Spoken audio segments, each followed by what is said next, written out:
રાજકોટમાં બાર કાઉન્સિલની ચૂંટણીમાં દિલીપ પટેલે સતત ચોથી વાર વિજય મેળવીને ઇતિહાસ રચ્યો। રાજકોટમાં ટેકેદારોએ સાફા પહેરી ઢોલ નગારાના તાલે નાચી ફટાકડા ફોડી અને જીતની ઉજવણી કરી।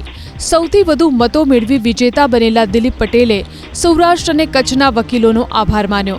વિજય બાદ દિલીપ પટેલે સૌરાષ્ટ્ર કચ્છ માટે હાઈકોર્ટની બેન્ચ લાવવાની પોતાની કટિબદ્ધતા દોહરાવી।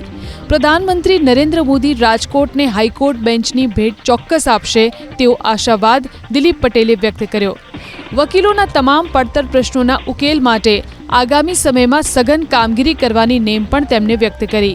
આજે આપ જોઈ રહ્યા છો કે રાજકોટની અંદર એક ખુશીનો માહોલ છે અને બધા સાફા પહેરી અને મોટી સંખ્યામાં ભાઈઓ અને બહેનો આજે ઢોલ નગારા નાચવાના છે। સાથે સાથે આજે ફટાકડા ફોડીને પણ એનો આનંદ લેવાનો છે। આગામી સમયની અંદર ખાસ તો એક આખા સૌરાષ્ટ્ર અને કચ્છને એક સળગતો પ્રશ્ન છે કે હાઈકોર્ટ બેન્ચ અને હાઈકોર્ટ બેન્ચની અંદર જે અધૂરી અમારી રહી ગઈ છે એ અધૂરી અમારે પૂરી ચાલુ કરશું અને હાઈકોર્ટ બેન્ચ લઈને જંપીશું।